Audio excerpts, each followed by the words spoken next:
신앙이라는 단어가 있습니다. 문자적으로는 믿을 신, 바랄망입니다. 바랄앙입니다. 그래서 우러를 앙, 바랄앙인데 믿고 우러르다, 신앙이란 뜻입니다. 또 믿을 신과 함께 맡기다 신이 있습니다. 그리고 의지하다 앙입니다. 맡기고 의지하는 것, 이게 신앙입니다. 세상에 신앙의 대상들이 굉장히 많이 있습니다. 예수님도 계시고요, 부처님도 있고, 공자님도 있고, 이슬람의 알라신도 있습니다. 삼신 할미도 있고, 여러 신들과 여러 주들이 세상에 참 많이 있습니다. 알려진 바에 의하면 세상의 신앙의 대상, 신이라고 일컬어지는 대상들이 약 3억 3천만 개 이상이라고 합니다.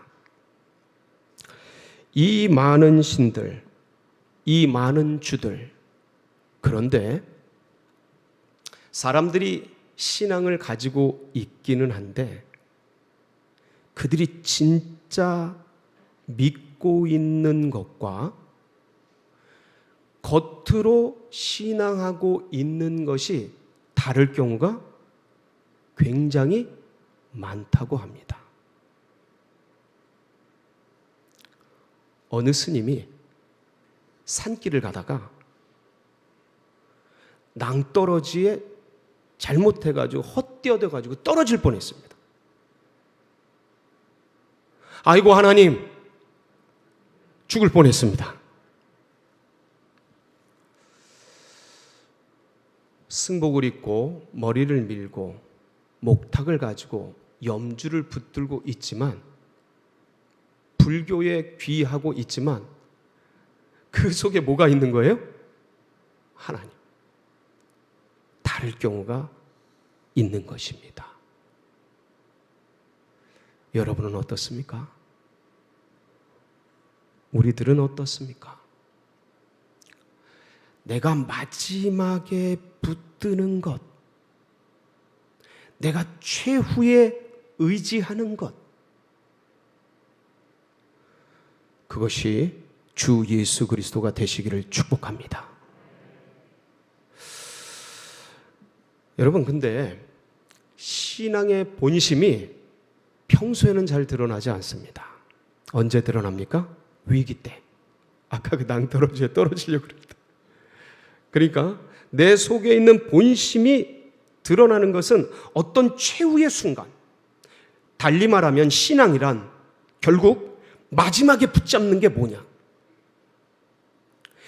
최후에 의지하는 게 뭐냐? 그게 그의 진짜 신앙이 되는 것입니다.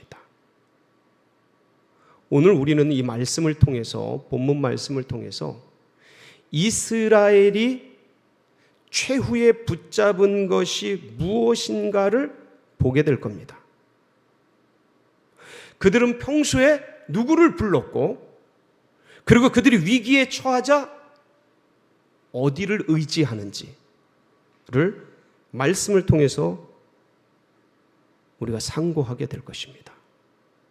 그러면서 우리는 거꾸로 반면 교사로 내가 최후까지 마지막에 붙들 것, 그것을 다시 한번 제3 다짐하면서 한 걸음 더 나아가서 그렇게 되기 위해서 나는 지금 과연 무엇을 해야 될 것인가? 내 신앙을 어떻게 재정비할 것인가? 를 돌아보면서 하나님 앞에서 은혜 받는 복된 시간이 되시길 축복합니다. 오늘 말씀의 주인공은 이사야입니다. 이사야는 하나님은 구원이시다라는 뜻입니다. 이사야는 대선지자입니다. 이 구약 성경에 17권의 예언서가 등장하는데 거기서 가장 최고봉, 가장 에베레스트라고 할 수 있는 최고의 예언서 이사야입니다. 두말할 여지가 없습니다.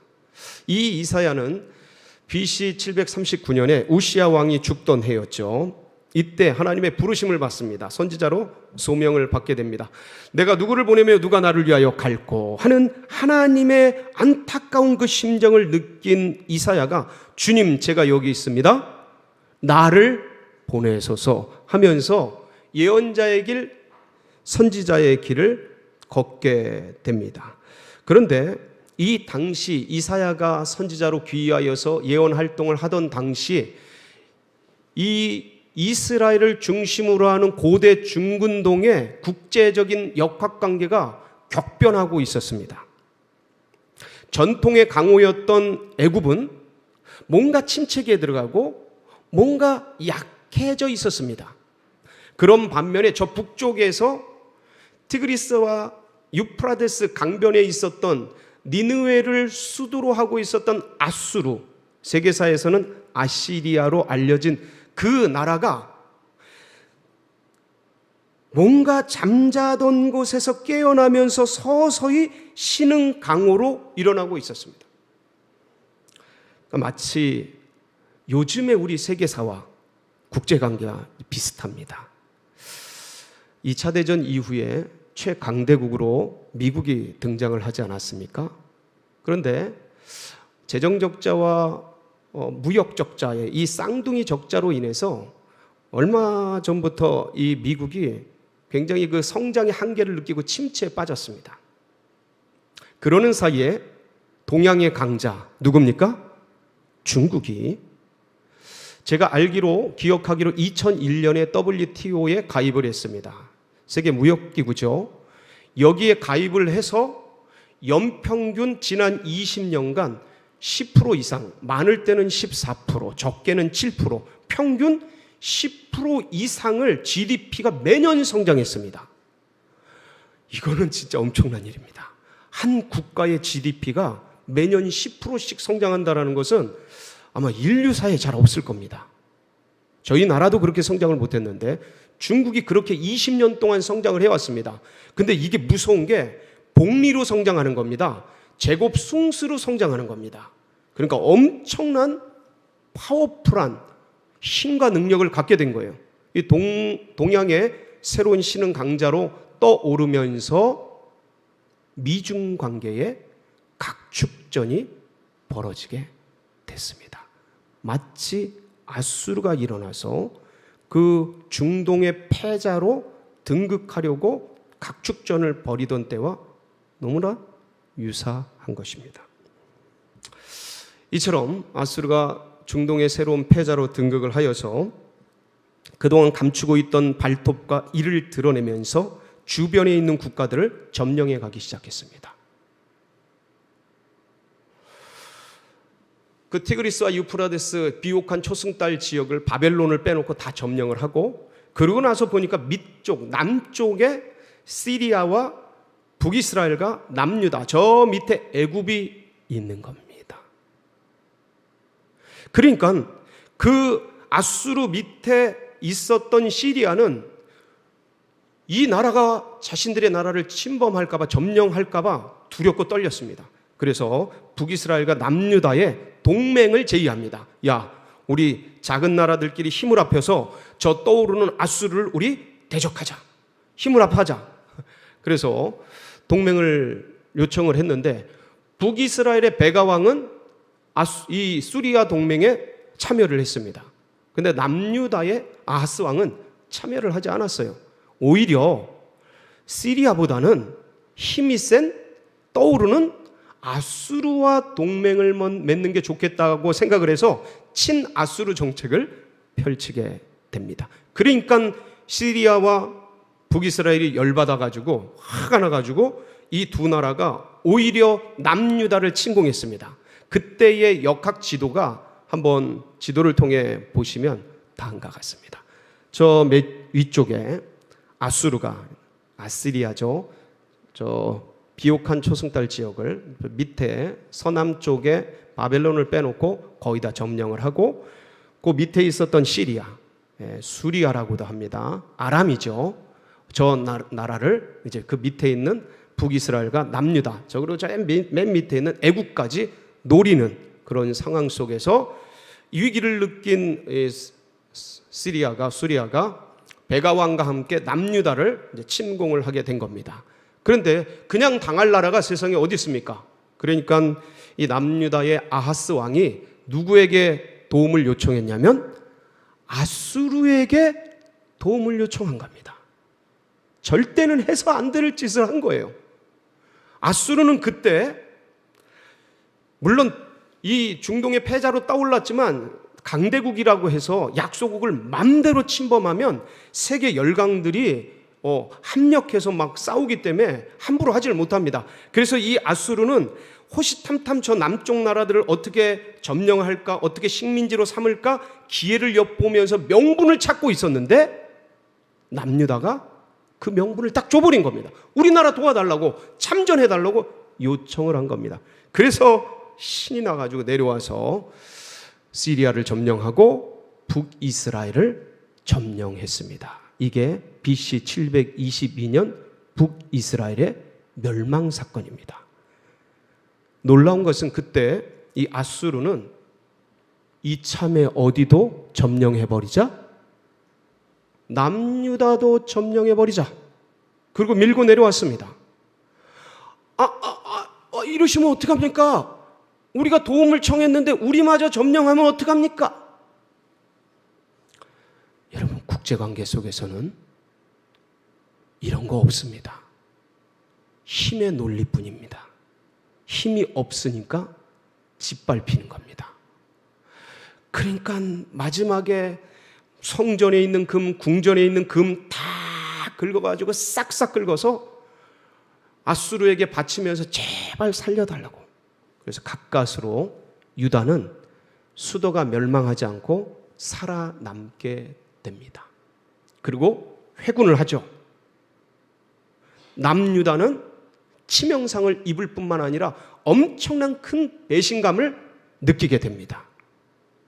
그래서 이때 전통의 강호, 지금은 침체되어 있지만 전통의 강호였던 애굽에게 도움을 요청하기에 이릅니다. 그 말씀이 오늘 본문입니다. 1절 말씀 한번 봉독해 보겠습니다. 시작.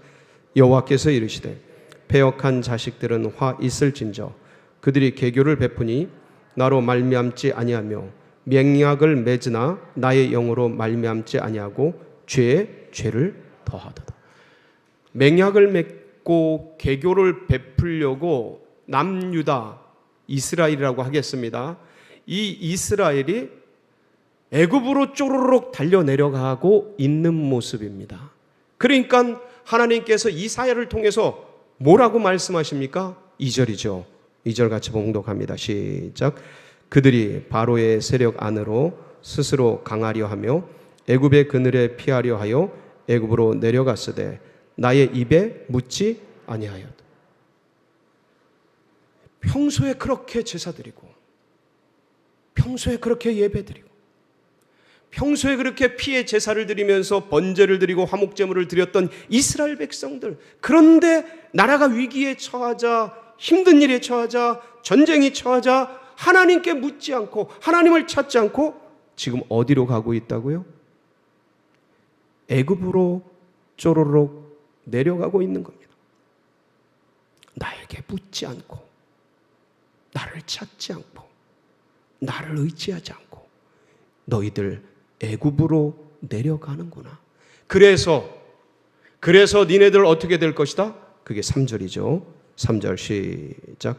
그러므로 바로의 세력이 너희의 수치가 되며 애굽의 그늘에 피함이 너희의 수욕이. 니네들이 바로를 찾고 애굽을 찾고 강대국을 찾으나 그것이 오히려 너희에게 수치가 되고 수욕이 될 것이라는 말씀입니다. 이사야의 예언과 같이 남유다는 애굽을 의지해서 아수르를 어떻게든 이겨내려고 했으나 오히려 이 애굽은 아수르에 의해서 점령되고 맙니다. 봉쇄되고 말아요. 그리고 이스라엘은 아수르에 의해서 완전히 초토화되고 사면 초가에 처해지는 백척간두의 위기 가운데 던져지는 그런 일들이 있게 되었습니다. 사랑하는 성도 여러분, 이 이스라엘이 잡았던 것이 뭐예요? 위기에 처하자 이들이 붙잡았던 게 누구예요? 아수르였습니다. 그런데 이 국제관계라는 게요, 신의를 지키고 믿음을 갖고 그렇게 움직여지질 않습니다. 내 생각대로 내 의지대로 그렇게 역사하지를 않습니다. 그러니까 다 점령하고 나니까 아수르가 유다마저 점령하려고 호시탐탐 노렸던 겁니다. 그러니까 또다시 쪼르륵 애굽으로 내려가서 그 힘을 의지해서 어떻게든 아수르를 이겨내고 살아남으려고 몸부림쳤지만 썩은 동아줄이요, 마치 허수아비 같은 아무 힘이 없는 그런 나라였던 겁니다. 그들은 평소에 하나님을 찾았죠. 이스라엘은 평소에 여호와를 경배했습니다.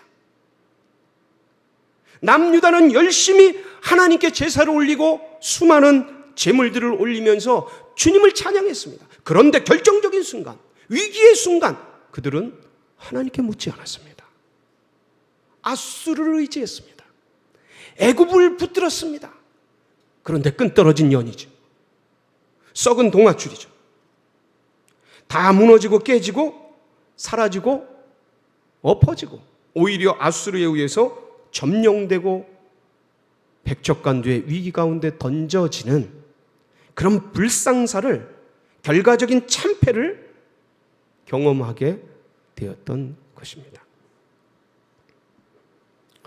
사랑하는 성도 여러분, 진정한 신앙은, 진정한 믿음은 마지막 순간, 마지막 최후의 결정, 마지막 카드, 그것을 하나님께 묻는 백성입니다.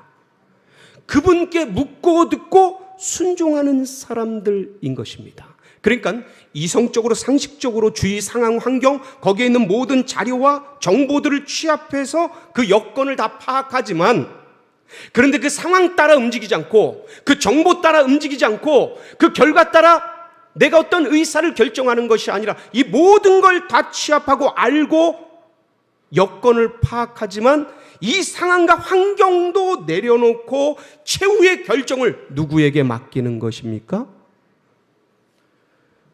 하나님께 맡기는 겁니다. 하나님께 묻는 겁니다. 하나님 어떡할까요? 지금 상황이 이렇습니다. 지금 죽을 것 같습니다. 이러다 부도날 것 같습니다. 이러다 무너질 것 같습니다. 주님, 너무 힘들어서 한강 찾고 싶습니다. 다 캄캄하고 막혀 있습니다. 하나님 어떡할까요? 죽고 싶어도 죽지 않는 게 하나님의 사람들입니다.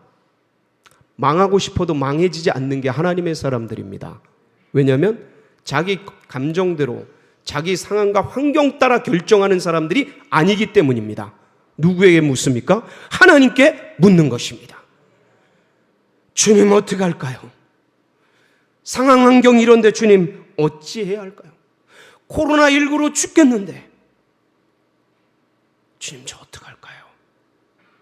감정적으로는 이미 떠났겠죠. 상황적으로는 이미 다 정리했겠죠. 느낌으로는 이미 끝났겠죠. 그런데 모든 것들을 종합해서 하나님 앞에 최후의 결정을 의뢰하는 사람.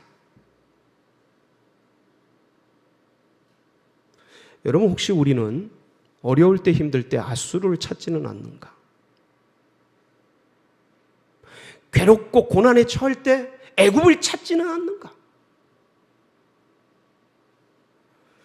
과연 내가 마지막으로 붙잡고 있는 것,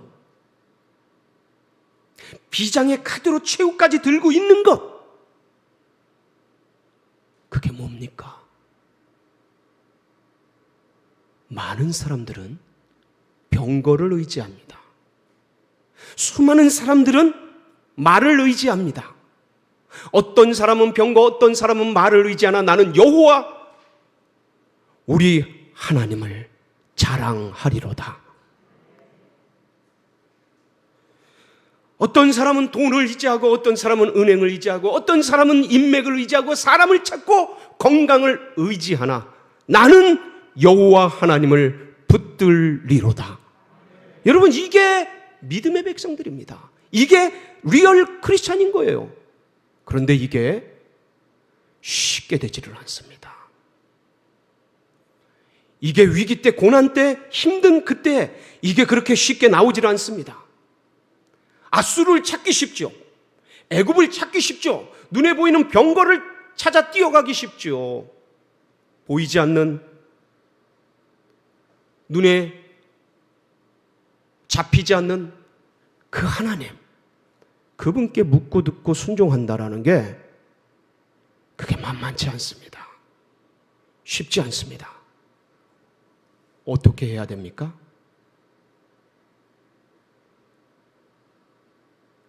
평화의 날에 전쟁을 대비하라. 평소 때, 아무 일이 없을 때, 그때 주님께 기도하고 말씀 붙들고 예배를 사수하며 한 걸음 한 걸음 평일날에, 좋은 때에, 평소 때에 신앙을 정립하고 쌓고 연마하고 훈련하고 경건의 연습을 하루하루 매일매일 해나가는 것. 이 평화의 날에 전쟁을 대비하는 것, 이 평소 때 매일매일 삶 속에서 여유로울 그때에 주님을 찾아. 주님 어떡할까요? 묻고 듣고 그 길을 순종하며 말씀을 묵상하며, 하나님이 오늘 이렇게 말씀하셨구나, 그 말씀을 따르고 기도하며 주님께 깊은 영의 세계 속에 들어가서 주의 뜻을 분별하며 이 훈련이 쌓이고 쌓여서 그 위기 때, 고난의 때, 어려운 때 최후에 주님께 묻고 듣고 순종하는 그 걸음을 걸어갈 수 있는 것입니다. 여러분, 고수일수록요, 진짜 시합날, 진짜 그 경합하는 날, 그날 연습하는 게 아니고 고수일수록 평소에, 평일에 기계적으로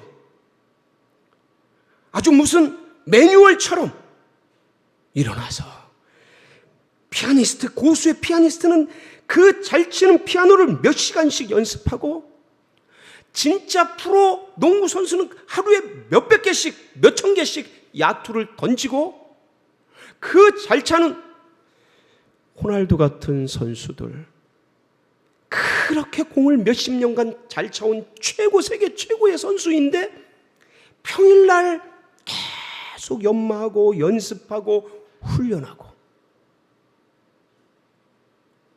그러니까 그 결정적인 순간 자신도 모르게 그게 나오는 겁니다.